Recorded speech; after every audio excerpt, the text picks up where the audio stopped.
excited for Christmas and graduation. Christmas and graduation, those are pretty exciting things. So great to hear from everybody. And I am Ryan, third time's the charm. He couldn't get in. Ryan had trouble getting in. Oh, okay, Ryan. Well, let us know where you are and one thing you're excited about, and let's go ahead and get started. And so, if you can't hear me or you have a question or anything, I got the chat pane right here. I can see it, and I appreciate some of you being able to turn your cameras on. But the professor said it's not a requirement, but it's nice, particularly if you're going to unmute yourself and maybe ask a question when the time comes. So, why am I here? As Tom mentioned. Tom's a listener to the Marketing Book podcast. And not only that, he did send me a bottle of scotch once. So I will pretty much do anything for Tom Elmer now. I mean, I'm cheap, but I'm not easy. Okay. So I will do anything. And also excited because my wife grew up in Philadelphia area on the main line in Narberth, which I think is right a little bit closer back to Philadelphia. Yep. And she graduated from, for those of you from that area, she went to GFS, Germantown Friends School, which I think is in the north of Philadelphia. And her dad was a long-suffering Eagles fan. So forever, he was an Eagles fan, probably like Professor Elmer there. I don't know if there's any Eagles fans on the call today. If you are, speak or chat up. But he would watch the Eagles play, and I always had this sense of looking at him while he was watching them play, this look of, come on, guys, just once while I'm still alive. And so a few years ago, just a couple years ago, in his mid-90s, he passed away. Before the Super Bowl? He passed away in the summer, and then that season they won the Super Bowl. Oh, no.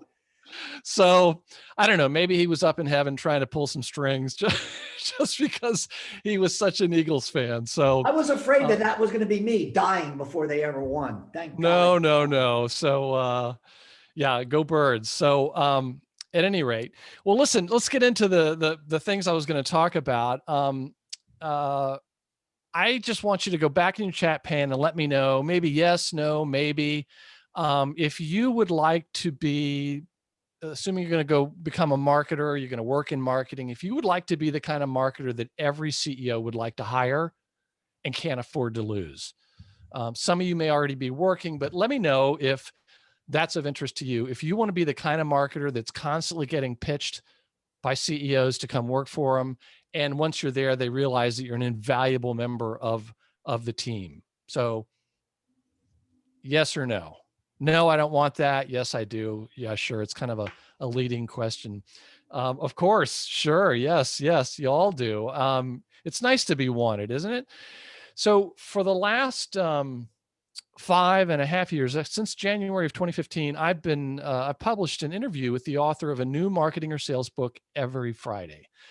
Last week, I published episode 307, and I've read every single book featured on the show. And it's not drudgery for me because I'm like Tom Elmer. I'm just so interested in this field, and I love reading. I only do one interview a week, and so that's just one book to read. And they're not too long, but it's just something I really enjoy doing. And I would do it even if I didn't have this firm or whatever. So when you read that many marketing and sales books, you begin to notice patterns. Certain things start to rhyme, and you notice patterns for success, particularly things that make for successful marketing and marketing careers. And I saw this article recently about Jeff Bezos, and they say, how do you keep your company Amazon so relevant and growing and so effective? How do you plan for that? Because everything's changing so much. The technology's coming and going and so forth. And he said this years ago. He said, what we do is we don't focus on the things that are going to change because they're going to change. We try to focus on the things that aren't going to change. So in other words, in his case, they're talking about people wanting greater selection. They want faster delivery. They want more contextual information when they log into their portal on Amazon. He focuses, those are things that people are always going to want. So marketing is changing really, really fast. I mean, it's always changing, largely because of technology and the different ways that people can buy. So my goal here is to share with you 5 pretty big ideas that matter most as a successful marketer. And these things are relevant now, and they're going to be relevant tomorrow, and they're going to be relevant 30 years from now. Some of you will be working 30 years from now. And I hope you'll be really successful. So I want to share with you how to be the marketer every CEO wants to hire and can't afford to lose. The problem is that marketing is not very well understood. You know, marketers are not well understood. When you all go off to your jobs, you may experience this. They just don't really understand. Or you over Thanksgiving, you're with your family and you say, I'm studying marketing. And they say, well, you know, what is that? And those are fair questions, just not something they deal with all the time. One of the problems with marketing is it's not as highly valued as other disciplines. So in a recent study of the top 15, the S&P 1500, so the top 1500 firms publicly traded, take a guess as to what percentage of the boards of directors had marketers on them. So put it in your chat pane.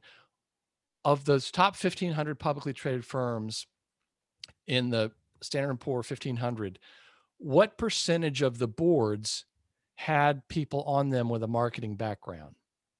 Just throw a number out there. What percentage? 25%, Trank says. 40%, Nick. Yeah. 10%. Okay. So the answer is actually only 2.6% of boards of directors have marketers on them. So you see how there's, they don't quite, it's not as high valued, probably not as well understood. That number is going to tick up though in the years ahead.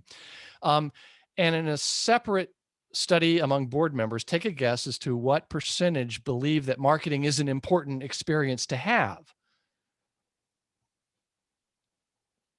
So there's 2.6% on the boards.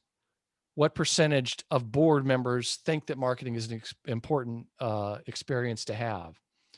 Ryan says 90%. Yeah, I would agree. And the really successful companies would say, but it's only 4%. They think, so my point here is that you are going into a field that is not as well understood or appreciated right now. But just an example of those board of directors people, 47% said finance is an important thing, an important background to have. So, and also marketers, higher up marketers don't last as long at companies, haven't been. Does anyone know here what the average tenure is of a chief marketing officer? How long they tend to stay? Now these are more senior marketers and these are at companies where they can be tracked, but how long? 30 years, Trank says. Ryan says 1 year. Tom says 3, 5. Yeah.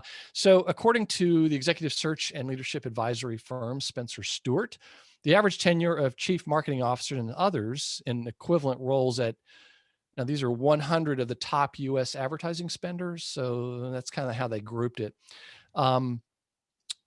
The average tenure is down now to 41 months or just over 3.5 years. So Tom said 3 years, Nick, Lauren, you said 3, pretty much right on the mark there. So marketers are very, very busy people, and they're living in a world of more distractions than, maybe some people in other disciplines. And they're pulled in a lot of different directions, and it's easy to lose focus with what really matters to be a successful marketer. And you'll sense that. But when you go off to your marketing jobs, if you can remember some of these things I'm going to talk about, you're going to be more effective over the long term. These are important, but not always urgent things to keep in mind. So let's start with some controversy. Let me turn the slides on here.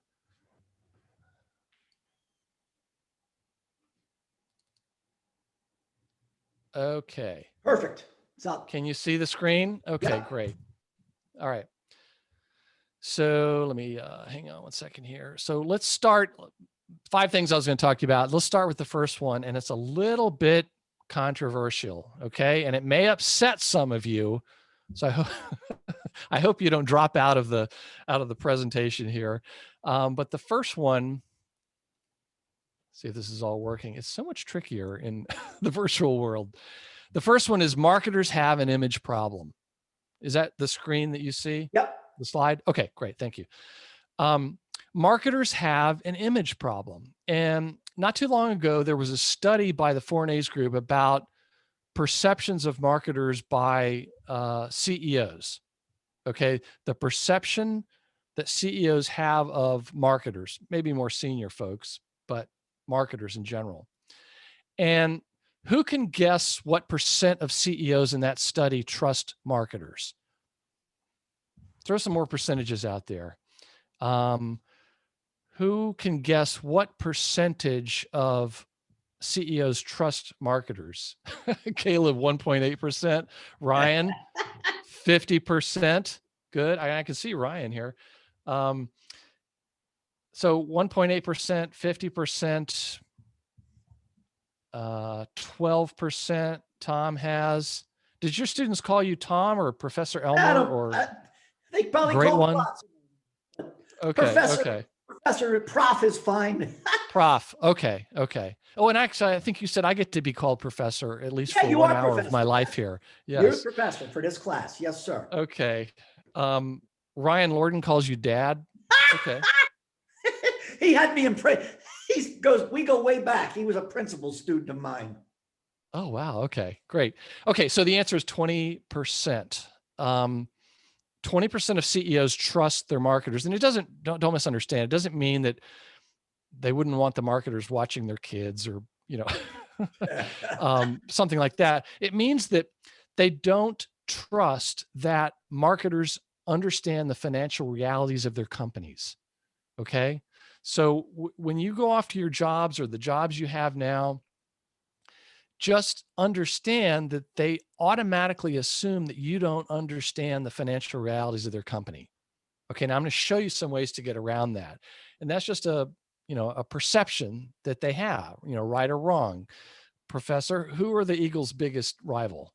Would you say? Cowboys. The Cowboys. Okay. And they're actually ahead of the Cowboys this year. They're not ahead of much. Give them another week. Hey, whatever it takes, whatever it takes. But I mean, you have a perception of Cowboys fans, and whether true or not, you probably have some friends who are Cowboys fans, but that's just the perception that they have of them. But let me mention something here. And I'm going to talk about a lot of different books, and the books that there have been so many great books. I can't include them all, but there's a couple key points from some of these books that are related to these 5 ideas. In the book, The 12 Powers of a Marketing Leader, and I want to make sure I quote this correctly. That's why I'm looking at the screen here. How to Succeed by Building Customer and Company Value. It's by Thomas Burdett, who's shown there. I interviewed him, and Patrick Barwise. The authors fielded one of the largest studies of marketers and the people who work with them. And Burdett there, he was a McKinsey partner, which is one of the top think tanks in the business world. And he had access to an enormous amount of data of all these studies of marketers, perceptions of marketers, and so on. And I want to quote from his book here. Anyone Office Space fans? Maybe I'm dating myself, but that what they said is, early in our study, we spoke with international CMOs, chief marketing officers, about their work, asking, what do you do? It was interesting how different people answered. Some said things like, I manage the brand, or I run our marketing. Words like these don't go down well with company leaders. In the words of marketing professor and columnist Mark Ritson, too many marketers go into a room full of executives from their company and warble on about the need to build brand awareness and brand equity. No one gives an F except you. And presumably you are already on board. Good marketers work out how to link what they do with what other stakeholders within the organization want. Like, employee retention, improved profits, clearer leadership. Similarly, in The 4A's of Marketing by Jagdish Sheth and Rahinda Sisodia, they also talk about this negative perception of marketers. They write, CEOs and corporate boards are growing increasingly skeptical of the marketing function's ability to deliver reasonable returns on resources invested. Scholars have suggested that marketing has lost its seat at the table when it comes to making strategic decisions at many companies because of its failure to perform. And in his hilariously brutal book, Marketers Are From Mars, Consumers Are From New Jersey, by Bob Hoffman, he writes, there's no bullshit like brand bullshit. Okay, so let me stop the sharing for just a moment here.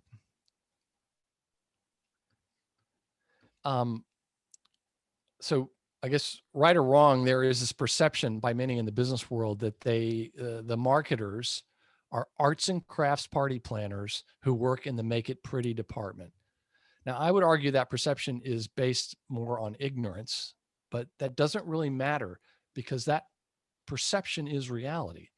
And as a marketer, when you're talking to civilians, and when I say civilians, I mean anyone outside the marketing department, especially your management or your sales colleagues, be very careful using words like brand, branding, storytelling, open rates, bounce rates, click-throughs, likes, and retweets. Now, in a moment, I'll share with you what you should talk about around civilians, okay? But buck up, okay? In chaos lies opportunity. Despite all those headwinds, it's possible to get in that 20% of marketers who are trusted by their CEOs that I mentioned earlier. I'm going to show you how you can be the kind of marketer every CEO wants to hire and can't afford to lose. And let me show you how. Let's go back to the screen here. Wait for it. Whoop. Tricky. Successful marketers have a company first mindset. Okay. And Burdett and Barwise explain how to get in that 20% of marketers trusted by their CEOs. Get in the revenue camp. Get in the revenue camp. In my marketing book podcast interview with Debbie Gagish, author of Rise of the Revenue Marketer, she said several times, okay, listen closely, the CMO who is related to revenue stays, and the CMO who is not related to revenue leaves. It's as simple as that. And folks, I see this every month. Marketers who are able to tie what they do to the revenue of the company and the goals, specific goals, but make sure you don't forget about the revenue. They do much better, and they have a company first mindset. So, as a marketer, one of the most helpful things to do to align what you're doing with revenue is to ask questions like, hold on 1 second here. Like, and these are really important questions. You should maybe write these down, keep them on an index card on your cubicle or your desk when you go start your marketing job, and never stop trying to find out the answers to these. And, you won't necessarily be told these things, but if you ask these kinds of questions, they're going to think you're a different kind of marketer. And one of the most important questions to ask is, what are our company financial goals? What are our company financial goals? Now, I know you've been in school and you think that all companies have this, but you will be perceived very differently, whatever job you have, if you ask your leadership, what are our company financial goals? Now, a lot of them have financial goals. And if you get that one bit of information, you can start anchoring what you do to those company financial goals. And I say that because there's a lot of times when they're going to ask you to do a bunch of stuff that's related to somebody's sales presentation the next day. Don't forget about that financial goal. Another question is, what are our company sales goals? Go to your sales counterparts, ask them, what are our sales goals? Go to your management, find out what the sales goals are. That will become the straw that stirs the drink. It gives a lot of direction to your marketing. And you can see if you have that information, you're going to be able to tie what you're doing more closely to that. Just today, I heard from a listener, a marketer in Europe, and new management, and they said they had been doing all this really smart content marketing, and they changed their website to make it, generate a lot more traffic, and it was content that was really helpful for their customers. And this new management came in and said, no, we want to look like all the others.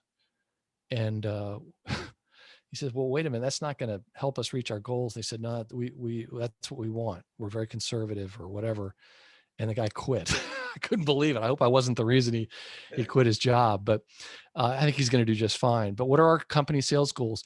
Here's another really important question. Who is our most profitable customer?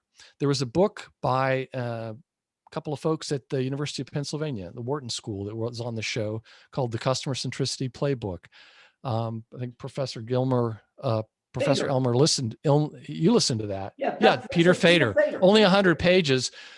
But it's a very smart book because a lot of companies spend money marketing to unprofitable customers. Again, in the ad business, we used to say tight briefs liberate. In other words, the more specific the goal that you can give to the creative people, the more effective the advertising is going to be. Who is our most profitable customer? And if your chief financial officer doesn't know that, they should. Don't say that to them, but try to help them figure out who the most profitable customer is. And what's the average lifetime value of a customer? A lot of companies don't think in those terms. Like they'll think, well, this is how much we're going to sell them once they become a new customer. Well, okay, but this is where a lot of marketing leadership happens. And that's where you can say, okay, well, how long do we tend to keep our customers? I've spoken to CFOs of companies who it hadn't occurred to them that they stay for 10 years. Okay, well, we're looking at a lot of money there. It might help you get more budget. And are there any other questions that come to mind? Other revenue kind of questions that you might want to ask. Caleb says it's most. Caleb, what are you talking about when you say it's most people who don't buy often? Is that a challenge? Sorry, you have? No, I was just saying, a lot of people think that, when, like that, it's like the diehard people that, buy their product the most because of the most passionate, when in reality, it's people that, typically I think that don't buy it as much. The heavy users. Yeah. The heavy users aren't often like, the most revenue driving, customers, and people can focus on them too much. Well, that's where, if you look at who is our most profitable customer, it's a really important word. And I'm sure you had to have taken some accounting courses. So Yep. There's a difference between profits and revenues. You can have a lot of revenues and go out of business. So I'm sure Tom has probably mentioned that. Let me mention something else here. Let me go back to my screen sharing to give you a break from looking at my mug. Let's see here. There we go.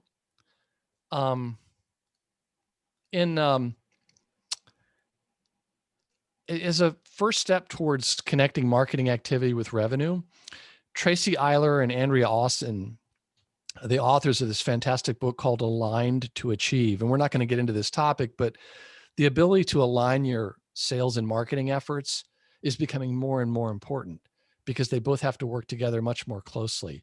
And the companies that align their sales and their marketing efforts, they tend to grow faster and have greater profitability and faster growth.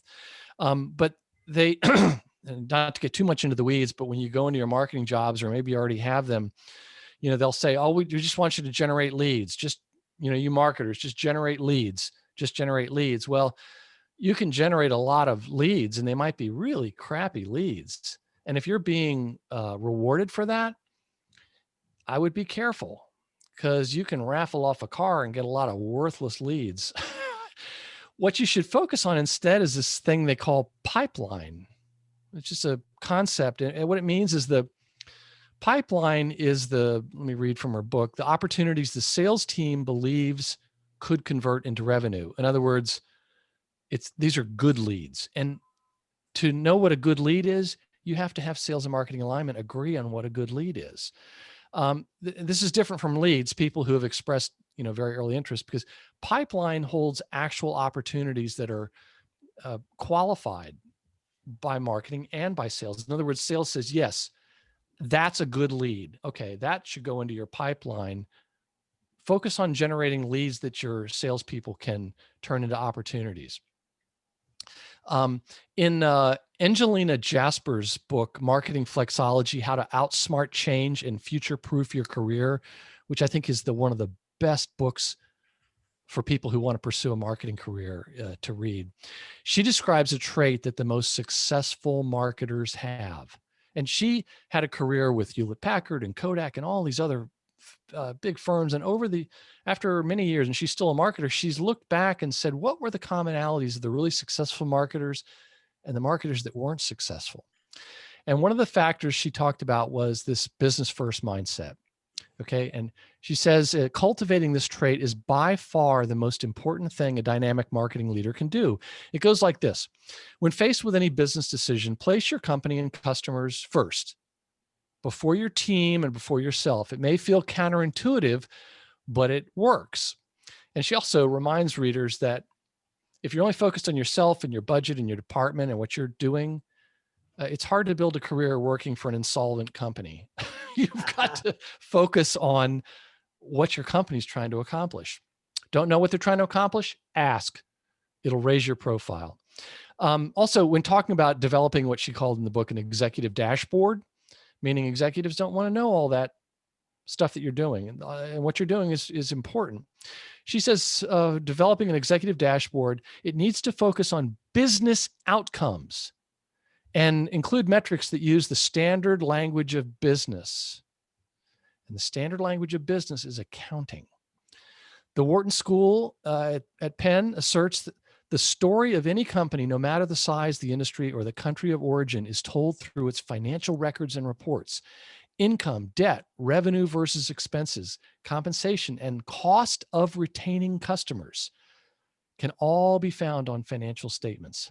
Financial data is understood by any individual in the business world, from investors to employees.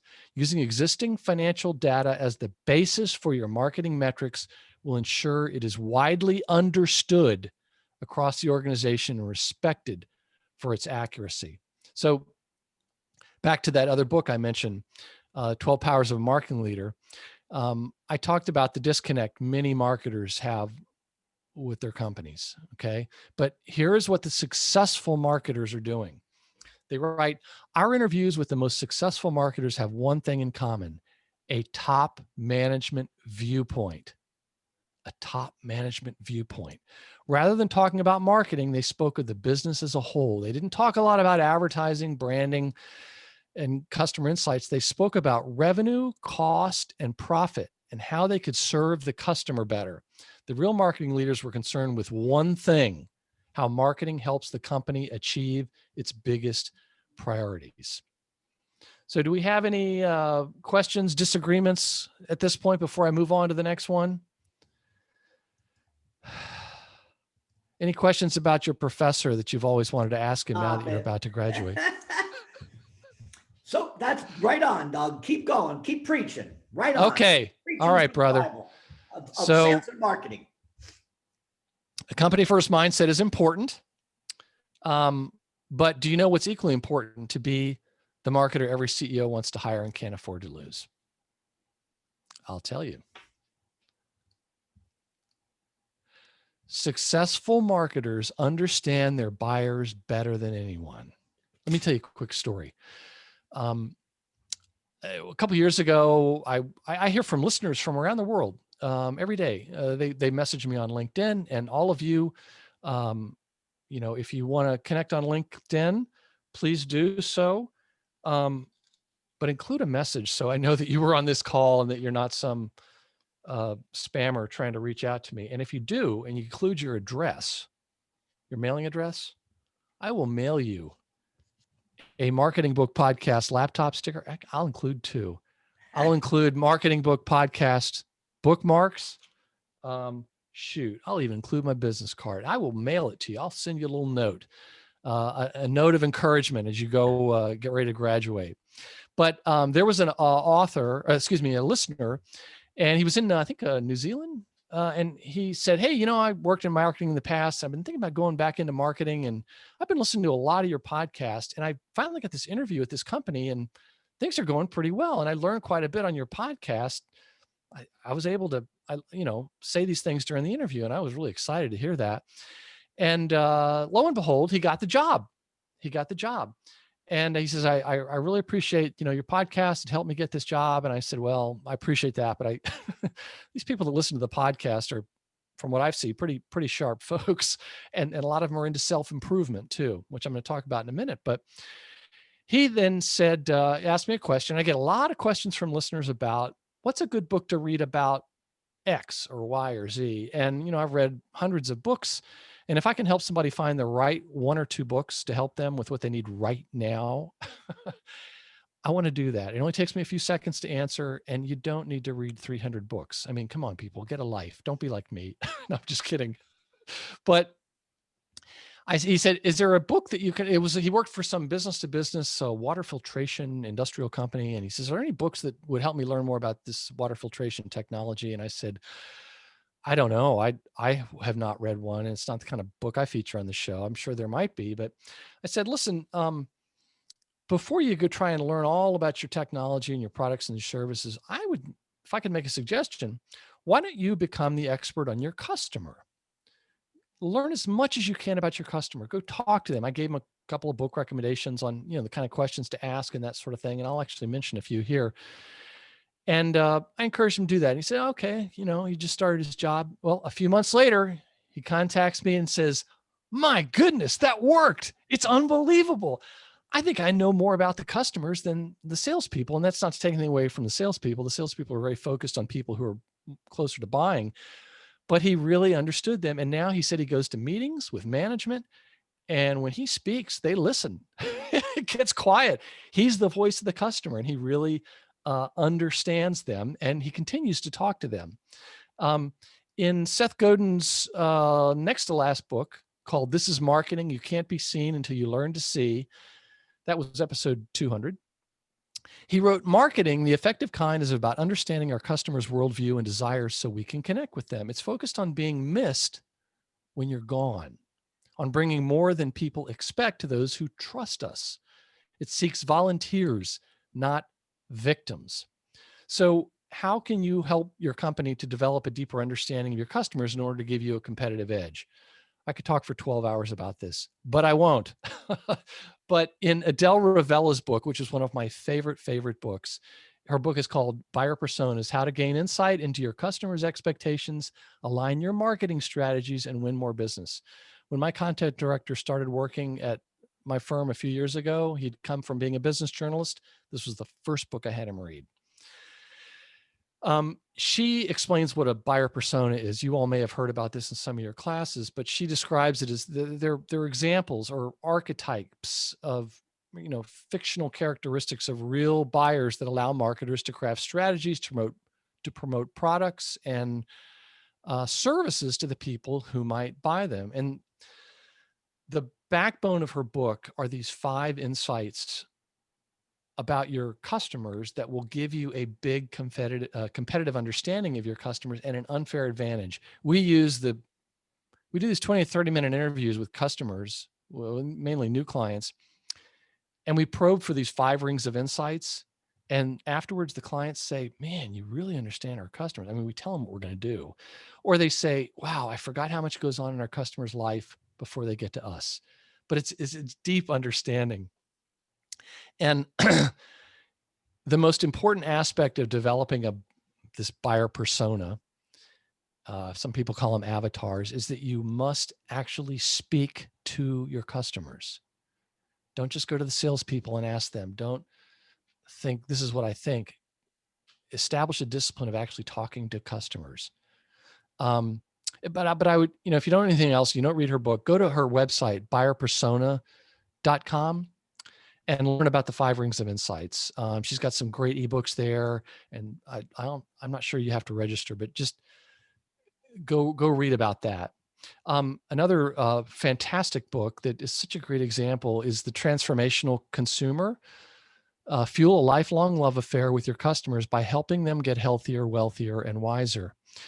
Tara Nicole Nelson explains how every purchase a customer makes is associated with some kind of transformation in their lives that they're seeking. And they may not even be conscious of it, but some are more obvious transformations than others. But if you can, infer what the larger transformation is that a customer is seeking, in which your product might play a role, your customers are much more likely to buy from you.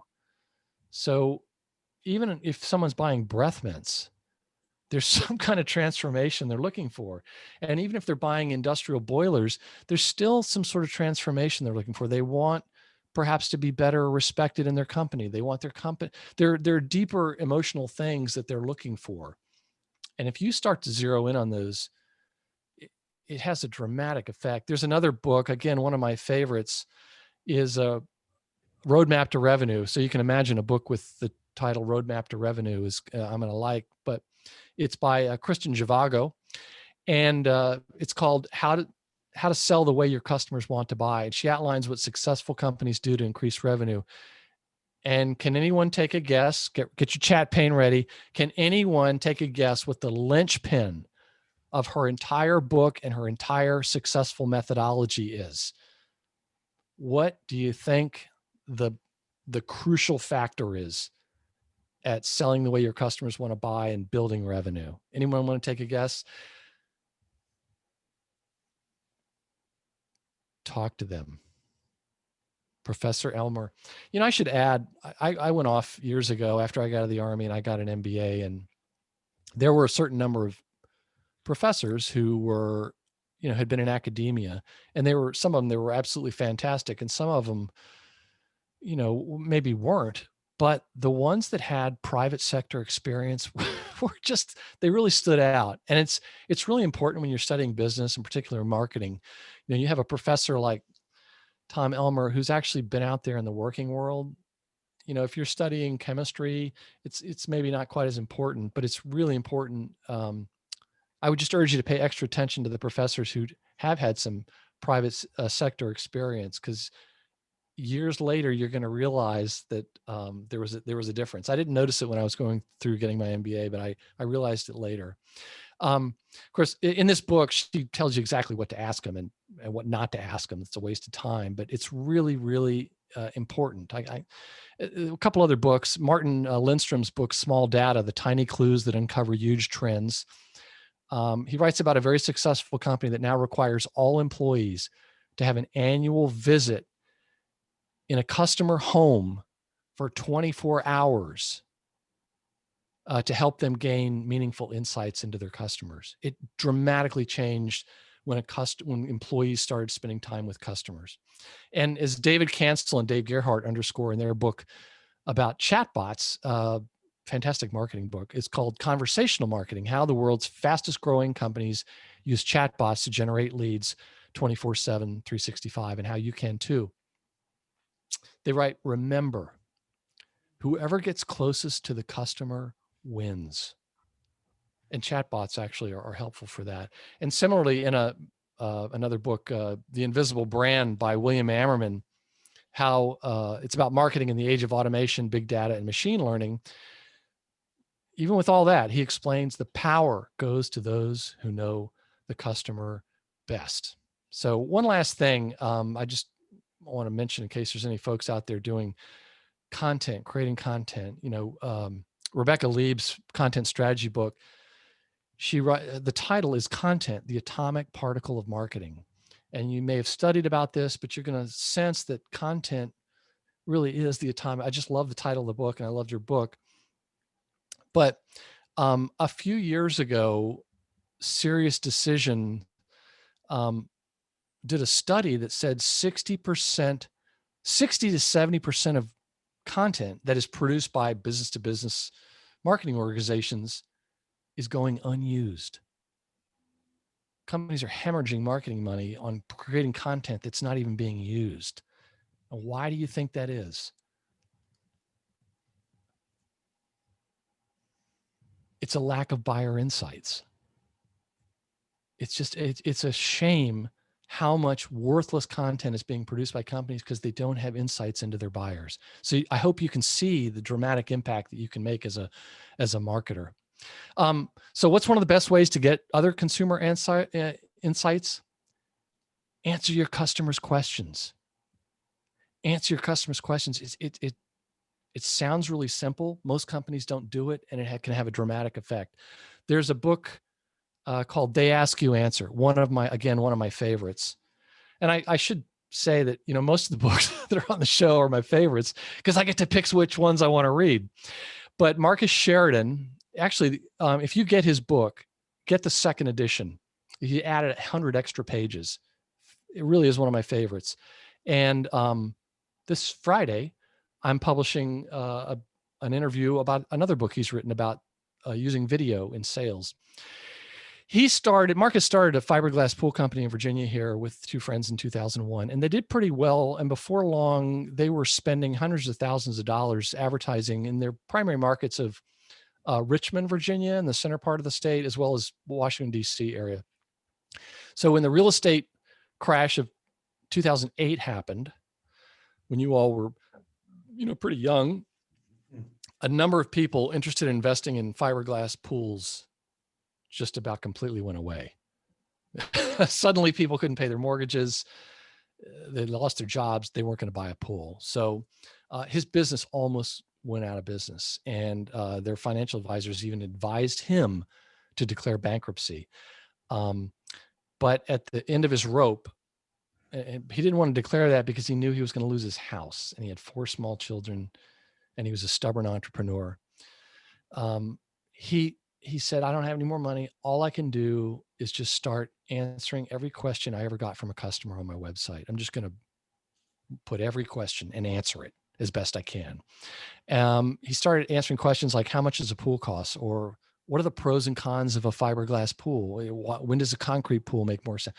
Every question he'd ever gotten from a customer, he started putting on his website.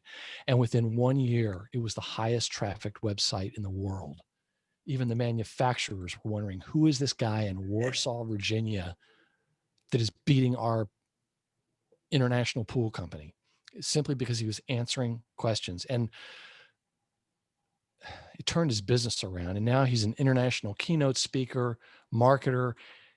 They become pool manufacturers and pool manufacturing franchisers. I mean, he's become enormously successful. And it was simply by answering questions. I mean, even the New York Times said it was a revolutionary approach to marketing, answering questions. Last thing I want to mention, though, in Tiffany Bova's book, Growth IQ, which you don't need to go read today, but it's the subtitle is Get Smarter About the Choices That Will Make or Break Your Business. She outlines the 10 ways that companies grow, pretty much the 10 ways.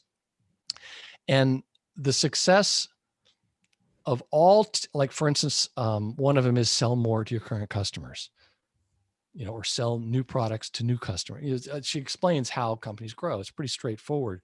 But at the centerpiece of all 10 of them, she has examples of companies that did really well and companies that failed. And she even included, the darlings like Amazon or Starbucks, things they completely messed up. And the reason for success of any of those 10 ways that you can help grow a company is understanding your customer better than your competition. Okay. So I've hit this one pretty hard, but this one's really important. It's easy to say, but it's really difficult for companies to do. So let me stop sharing for a second here. So once you have a deeper understanding of your customers than anyone else in your organization and better than your competition, and remember, this doesn't have to be perfect. You just have to be a little bit better than your competition, and you'll really start to stand out with your customers. It will unlock a superpower to leverage the most powerful marketing there is. You have these customer insights. It's going to unlock a superpower to make you a really powerful marketer and be the kind of marketer that every CEO wants to hire and can't afford to lose. Anyone know what that superpower might be? What is the most powerful marketing? What is the most powerful marketing that any company has? Anyone want to take a guess? What is the most powerful form of marketing that any company has? Anyone want to take a guess? Lauren Cooperman, you got some smart students here. Lauren Cooperman, word of mouth. Trang, their customers. I said word of mouth. Face to face. Well done, professor. And I think your class is going to be pretty successful. Let me go back to sharing my screen here. So Maya Angelou, the late poet, she wrote this, and it applies to, let me back up here. I'm sorry. Did I get that wrong?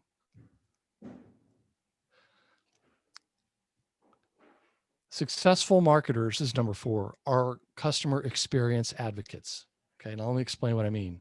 The experience that your customers have with your company, all phases of your company, every aspect of your company, from your marketing to how your sales team behaves, how they sell, how you bill them, it's all summed up in this quote from Maya Angelou. She wrote, "I've learned that people will forget what you said, people will forget what you did, but people will never forget how you made them feel."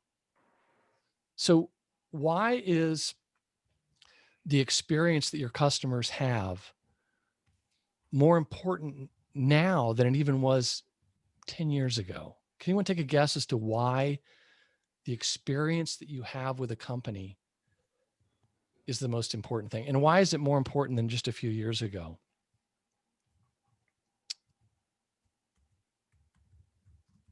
So social media. Yes, Lauren, please give Lauren Cooperman an A. She says, because they can easily share it. Lauren, please go to the front of your, go to the front of the class. You get a gold star. 10 years ago, if you got, messed over by some bad purchase experience, you could tell a few neighbors maybe 15 years ago, but now they can tell the world. Everyone has a megaphone, even if you didn't behave badly. So you've really got to focus on the, it's the internet. It's all those review sites. Everyone has a megaphone, and, they can tell everyone about it. So in the book, X, The Experience When Business Meets Design, Brian Solis, excellent book about engineering a good customer experience. And he talks about this Bain & Company study of 362 companies from a few years ago. And 80% of those companies felt that they were delivering a superior experience to their customers. Okay. So what Bain did is they went back and interviewed the customers of those 362 companies. And as you can see there, only 8% of customers thought they were getting a good customer experience. That's a big opportunity, folks. Let's go down here. So the ones that were delivering a good customer experience, how were they doing it? Well, they're consciously engineering it. They're thinking about, hospitality is really quite good at this. Like if you go to some theme park, Disney World or something, or the Ritz, or, any number of places, they put themselves in their customer's point of view, which we've talked about. And they think, well, what is it that someone's going to encounter when they deal with us? Is the sales process completely different from what the marketing is leading them to believe? That doesn't build trust. Let's say I bought a roofing job recently for my 100-year-old house, slate roof. And if what the salespeople had told me was drastically different from the experience I had dealing with the foreman and the people working on the roof, that wasn't going to give me a good feeling. These guys were really quite good, and they made me feel good, and I would recommend them. But they actually gave a little bit more consideration to how the customer would feel. I'll give you a little example. At the end of each day, the foreman would send an email, and he would copy his management as well, but he would send a series of photos of what they had been doing that day. that made me feel good. Like I was dealing with competent people. That's just a little example. But at any rate, there have been a lot of books on the show about trying to build a better customer experience. And that's just really, really important. Now, the other reason why customer experience is so important, besides the fact that if you don't treat people well, they will tell a lot of people and it's going to hurt your business. But we're also seeing what I saw someone mention earlier, word of mouth marketing. There's been a resurgence of word of mouth marketing. And that's not a new form of marketing, but it's become really, really important now because everyone can spread the word. So there's books like Fizz by Ted Wright and Talk Triggers by Baer and Daniel Lemon.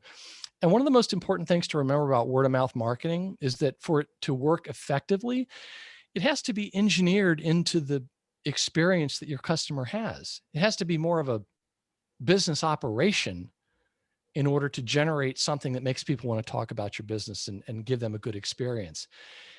If you go work for a company and they say, go improve the customer experience, be careful because it's not just a marketing thing. It's a management operations thing that's going to help because you're not in charge of all these people. You can't just stroke a check and suddenly have great word of mouth marketing. So be careful if your management asks you to do that. The other reason why it's so important is that in Nicholas Webb's book, What Customers Crave, he explains that 70% of Americans are willing to spend more with companies they believe provide an excellent customer experience. It's true. And keeping your customers is where the really big money is. And this is a really important point we can't talk too much about today, but the probability of selling to a new prospect is less than 20%, all things being equal. While the probability of selling to an existing customer that likes you and has a good experience with you, 60 to 70%. What do you think you're going to get faster revenue from? Acquiring new customers or selling to your current ones? And yet, as Professor Tom will tell you, companies are wasting a lot of money trying to get new customers when they should be focused first on selling, making sure they're making their customers happy and selling as much as they can to them. They want to buy from you. And also, on average, the loyal customers are worth 10 times as much as their first purchase. Remember, we talked about what is the lifetime value of your customers? Remind your management of that. So anyway, the experience you engineer with your customers is your most powerful marketing. One other thing I wanted to mention was if you need more proof for your CEO and your CFO, remember those people that didn't value what marketing does, but they do value the numbers. Numbers are good. Numbers are your friend, marketers. In this book, Marketing to the Entitled Consumer, How to Turn Unreasonable Expectations into Lasting Relationships, Dave Franklin's one of the authors I interviewed. They write about the Forrester Research Customer Experience Index that correlates strongly with customer willingness to consider additional purchases from a company and their likelihood to recommend a company to friends and colleagues. So there's this index that comes out based on pretty good research. When Watermark Consulting then went and analyzed the 8-year stock performance of companies evaluated by Forrester, customer experience leaders showed a cumulative return of 108% over 8 years, compared with a return of 28% for the laggards. And the average was, the 72% was the Standard & Poor 500 average. So if they have a better experience, there's documented quantitative proof that your company will do better, in case some of you need that. Lastly, in Roger Dooley's book, Friction, The Untapped Force That Can Be Your Most Powerful Advantage, he explains that the number way to create or grow a business by providing the best experience is to don friction goggles. I don't know. You remember that episode? Loved it. I love the book. I love that book. It's a fantastic book. Endlessly look for friction in your customers' lives. Remember we talked about customer insights? When you go talk to these customers, find out where the friction is in their life and don't say what's the friction in your life. Try and get them to talk about it. But if you start to find out where the friction is in your life, you're going to start finding opportunities to improve their experience. Most companies don't ask these things. And the other thing, just if I could add this, I know we're short on time here, but I don't really want to fill out surveys anymore because I'm so cynical that the companies are even going to do anything about it. But if I sense that they are going to do something, I'm happy to share it with you. There was another book I don't have here, but it's called Hug Your Haters by Baer. He wrote Talk Triggers. And he talked about how only 4% of your customers will really complain. 96% will go away. And a lot of them, if they have a bad experience, they're going to tell other people, but only 4%. If somebody complains to you, hug them, love them. I sound like Dr. Evil, stroke them. But they're actually giving you information that in the past we would have paid a lot of money to a research firm to find out. So when somebody is giving you feedback about a bad experience, they're very likely telling you something that can help a lot, and they want to stay with you as a customer. So let's say, last section. I know I'm bumping into your cocktail hours. Kidding. I know most of you are too young to drink. And I should add that my kids are 22 and 25. My daughter just graduated from college last year, and they don't, really listen to me or think I'm really, I'm not very smart, and they may be right about that. But when I do tell them that I've spoken to some college students for a brief moment, a very brief moment, they think I'm cool.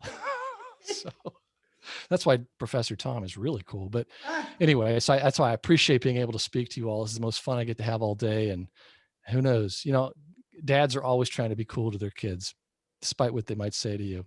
So one of the things I want to mention is that,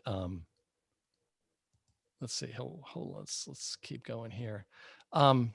Last thing, remember when I mentioned earlier that if they say, okay, you're the marketing person, make sure we have a better customer experience. Say no, unless you're sure that management's going to back you up, because they're asking you to control things that you don't control, like your billing or how your sales team sells or how your company delivers its products or how you do tech support. You can advocate for that, and you need to always be trying to walk the halls and teach your company about the importance of this, but don't let them say, okay, you're in charge of that. No. The CEO's in charge of it. Okay. Unless you have really good buy-in. Okay. Last section. You guys are really hanging in here with me very nicely. Where is my, where is my, I'm looking for, hold on one second here. Technical snafu.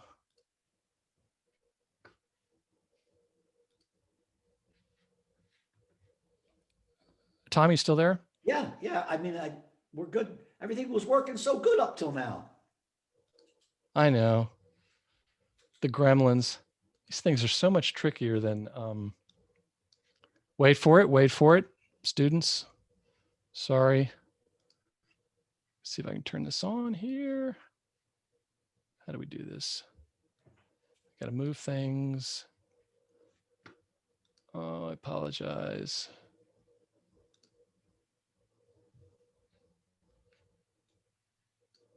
Okay. Just a second. Wait for it. It's a big ending. You're going to love it. Stay with me, folks. All right. Can you see my slides? Yeah, whatever, Mark. Yep. Okay, here we go. So, sorry about that. Let's go back through here. Let me find my slide. Happens every time.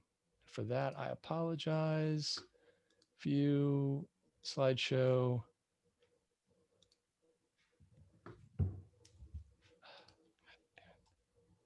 Dang it, hang on.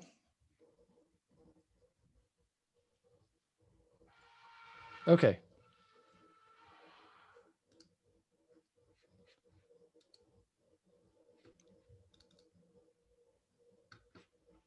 Last point. Big learners. Can you see it? Yep. Successful marketers are big learners, and don't take it from, me, a guy who's, reads all these books in his spare time or from your professor, but it's really true, particularly now. Let me just mention a couple things. The successful marketers are big learners, and that's why I think so many of these listeners to my show They seem to be really successful people. And I think it's because they're still learning. I mean, I got an MBA 32 years ago.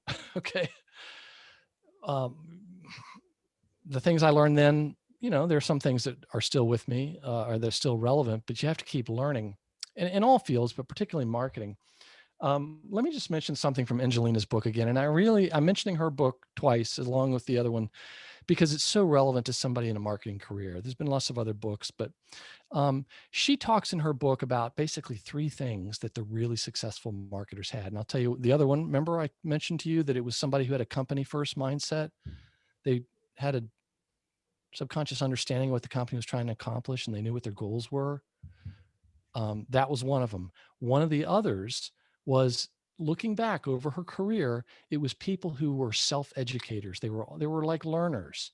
They were always trying to self-improve and teach themselves. And there's been other studies too about people who become CEOs. They tend to be people that continue to teach themselves. So does anyone know what a graduation ceremony is called? Who can tell me what graduation ceremony is often referred to?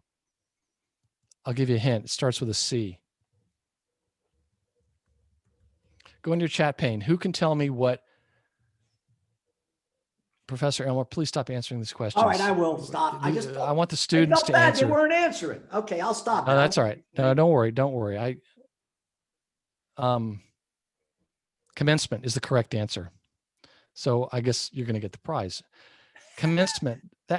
What that means is that you're now ready to start your education. Okay. So the worst thing you can do is to think that you're educated at this point. When you graduate, continue your education. It makes a dramatic impact. I heard there was a quote by the late Jim Rohn. I think he said something like, an education, what was it? An education will get you a job. Self-education will get you a fortune. It is so true. It is so true. One other thing, has anyone here heard of the company called HubSpot? It's one of the many thousands of marketing technology companies, and they have we use it, and they have a lot of great free resources to teach you about some of the real specifics in marketing. You don't have to be a customer, and the courses aren't about their products unless you are one of the users. Really, really well done. One of the founders, Brian Halligan, I watched this video. It was on one of the certifications on inbound marketing, I think it was. And for some reason he was talking, it made sense. I just don't remember the context, but he was talking about what kind of people they hire. Now they're a multi-billion-dollar company now, and they only started in 2006, and they've been enormously successful. They're traded on the New York Stock Exchange. He said, what kind of people, what's the one most important quality you look for in new employees? And he joked and said, well, this isn't the opposite of a know-it-all, but we look for people who are learn-it-alls. In other words, people that are able to learn things on their own, figure things out, and show us what needs to be done. He calls them learn-it-alls. That's the most important thing they look for, is someone who shows that they're able to teach themselves something and learn something to help their company. If you have a mindset of it's up to the company to teach me, you may starve to death. So that's my story, and I'm sticking to it. We went a little bit over. I'm sorry about that. Please subscribe to the Marketing Book Podcast or not. Each week I published an interview with the author of a new marketing or sales book, and it was named by LinkedIn as one of the 10 podcasts that will make you a better marketer. And like I said, if anyone connects with me on LinkedIn, whenever you connect with someone on LinkedIn, please include a message. Don't tell me that you can't do it on your mobile device. If that seems to be the problem, I don't think that's the case, but always include a message. And a relevant message like, hey, thanks for talking to Professor Tom's class. Whatever, that's fine.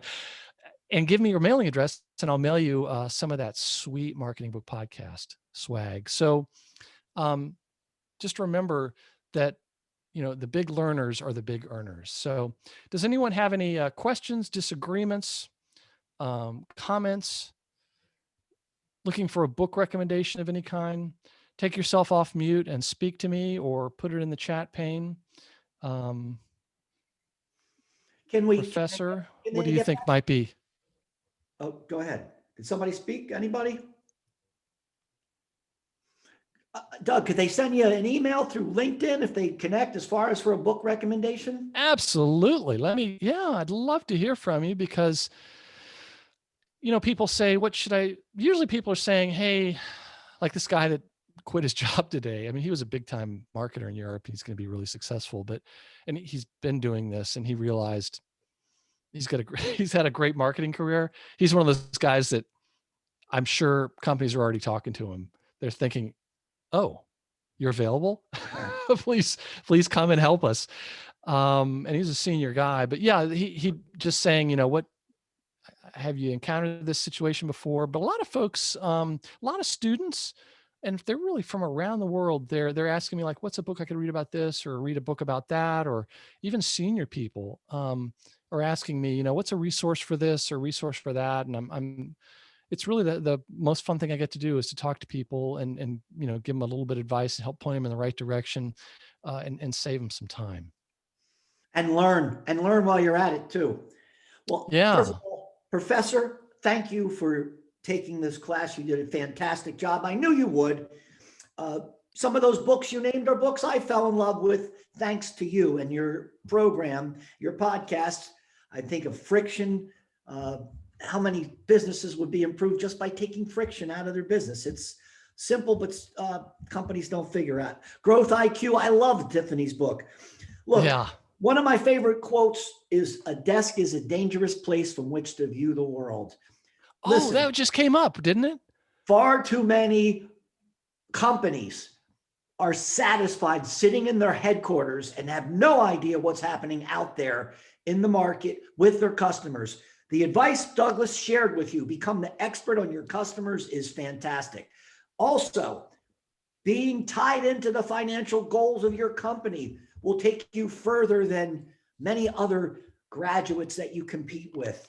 Tie yourself into revenue, be the expert on customers, never stop learning. Every Friday, listen to the Marketing Book Podcast. I do, and it's helped me. It can help you as you move forward in your marketing career. So Douglas, thank you for teaching us today. To my students, I enjoyed our class time this past semester. Get all your stuff in by Sunday night at midnight. Even if you're late on an assignment, I'll give you some credit. You won't be penalized. So tune in for your one question survey for attendance, even though everybody's going to benefit from it. Thank you. Can I help them with that assignment, or no? They have to do it that assignment is it's a questionnaire, so it's easy. It's about what we did this semester. All right. So anybody want to say anything? If not, we'll say thank you, Doug. Appreciate you doing this for us. My pleasure. Thank you. Take yourself Yeah, off. thank you so much. Thank you. Too. Thank you. All right. Thanks. Thank you. Bye-bye. Take care.